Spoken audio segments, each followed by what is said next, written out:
जय माता की। मैं हूँ कुलदीप शर्मा और आपको बता रहा हूँ नवरात्रि का महत्व। पहला दिन, दूसरा दिन, तीसरा दिन, चौथा दिन, पांचवा दिन, छठा दिन, सातवां दिन नीचे वाले वीडियो में आपको मिल जाएंगे। वह अगर आप देखना चाहो तो आप मेरे नीचे वाले वीडियो में आप देख सकते हो।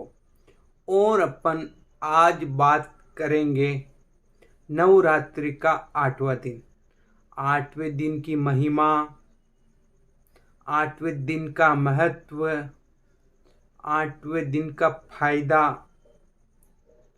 और माँ के रूप की जानकारी। तो अष्टम महागौरी ये माता का 8वां रूप है। 9 रूपों और 10 विद्याओं की का स्वरूप है महागौरी माता। राजा हिमालय के वहाँ पर माता ने जन्म लिया था। अपनी 8 वर्ष की आयु में ही माता को पिछले जन्मों का आभास हो गया। पिछले जन्मों का आभास होने के कारण वह भगवान शिव को अपने पति रूप में पाने के लिए माता वन में तपस्या करना आरंभ कर दिया। कुछ समय तक माता कंद मूल फल खाकर ही इनका आहार करके तपस्या करने लगी। फिर बाद में मात्र हवा पीकर माता तपस्या करती रही। उनके इस कठोर तप के कारण ही माता को गौरव प्राप्त हुआ, महागौरव प्राप्त हुआ। इसलिए माता को महागौरी कहा जाता है। जो भी भक्त किन्हीं कारणों की वजह से नवरात्रि का व्रत नहीं कर पाए हैं, उनके लिए ये विधान है कि अगर वह पहले दिन और 8वें दिन अगर व्रत करता है, पूजा करता है, तो उसे 9 दिनों पूरी नवरात्रि का फल प्राप्त होता है।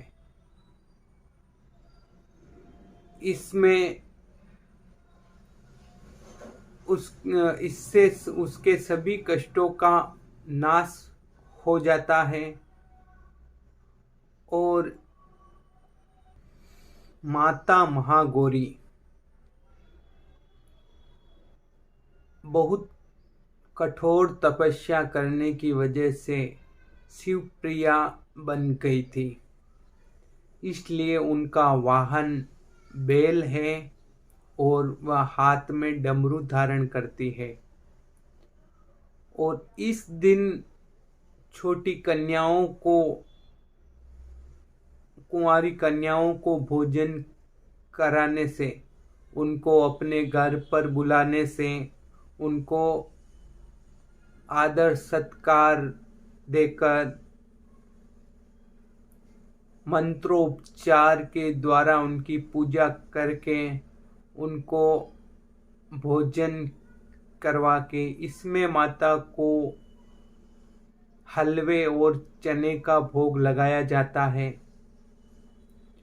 और उनकी पूजा करके तिलक लगाकर, मोली बांधकर, उनके पैर धोकर उनको भोजन करवाया जाता है और फिर उनको उचित दक्षिणा देकर उनकी पूजन करके उनको विदा किया जाता है।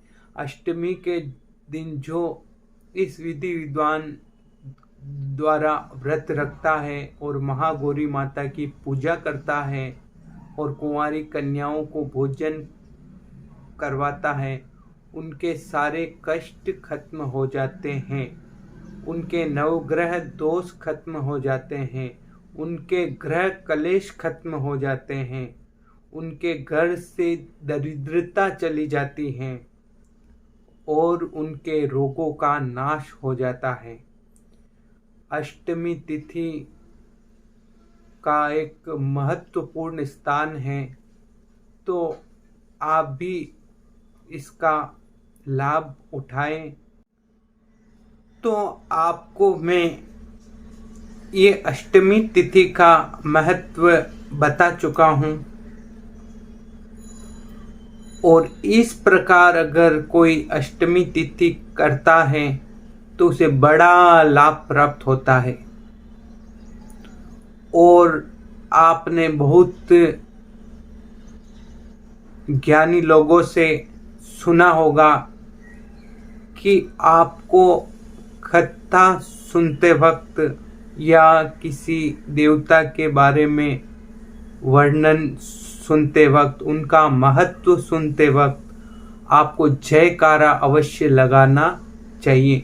जयकारा लगाने से पुण्य फल की प्राप्ति होती है, अक्षय पुण्य की प्राप्ति होती है। इसलिए आप कमेंट में जय माता की अवश्य लिखकर जाएं, और इस प्रकार की अच्छी जानकारी प्राप्त करने के लिए आपको इस चैनल को सब्सक्राइब कीजिए। मैं देख रहा हूँ